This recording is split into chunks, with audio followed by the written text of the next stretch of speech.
नमस्कार, मैं हूं आपके साथ कोमल सिसोदिया और आप देख रहे हैं द न्यूज लॉन्चर। लोकसभा में 8 फरवरी को केंद्रीय वित्त मंत्री निर्मला सीतारमण ने भारतीय अर्थव्यवस्था को लेकर श्वेत पत्र पेश किया था, जिस पर आज यानी 9 फरवरी को लोकसभा में चर्चा के दौरान खूब हंगामा बरपा।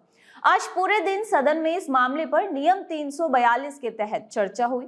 इस बीच बीएसपी सुप्रीमो मायावती का पूरे मामले पर बड़ा बयान सामने आया। उन्होंने केंद्र की तरफ से जारी श्वेत पत्र पर कई सवाल खड़े करते हुए भारतीय जनता पार्टी सरकार और कांग्रेस दोनों पर हमला बोला है।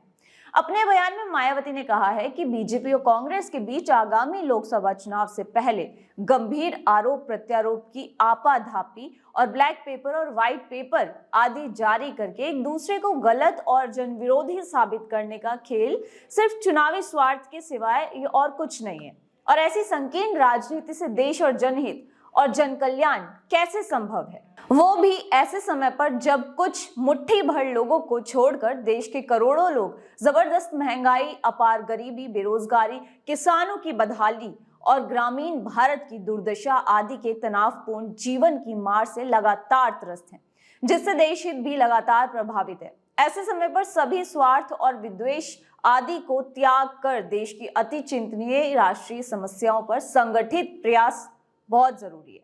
बीएसपी सुप्रीमो ने कहा कि वैसे तो हर सरकार समय समय पर व्हाइट पेपर जारी करके आंकड़ों के माध्यम से अपनी वाहवाही बटोरने के साथ ही पिछली सरकार को कटघरे में खड़ा करके आत्मसंतुष्टि का प्रयास करती है, मगर हर सरकार की नीति और उसके कार्यकलापों का सही आकलन जनता की बेहतर रोजी रोटी और इनकी खुशी और खुशहाल जीवन पर निर्भर है। और जिस मामले में पहले कांग्रेस पार्टी की तरह ही वर्तमान में भाजपा सरकार का रिकॉर्ड भी ना तो उल्लेखनीय और ना ही सराहनीय माना जाएगा।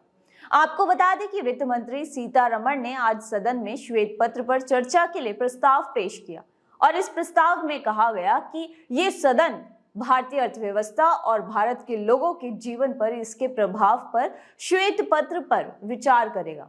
वहीं इससे पहले लोकसभा अध्यक्ष ओम बिरला ने जानकारी देते हुए कहा कि आज के सदन में दिन भर अर्थव्यवस्था पर पेश किए गए श्वेत पत्र पर चर्चा होगी।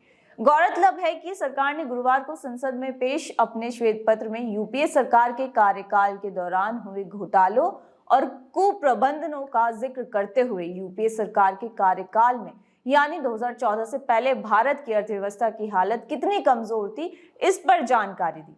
साथ ही साल 2014 में बीजेपी के सत्ता में आने के बाद किस तरह से मोदी सरकार ने अर्थव्यवस्था से जुड़ी चुनौतियों पर काबू पाया, देश की आर्थिक विकास की रफ्तार को तेजी दी, इस जानकारी को भी साझा किया। आज की इस वीडियो में फिलहाल इतना ही। तब तक के लिए आप देखते रहे the news launcher Uttar Pradesh Uttarakhand. नमस्कार।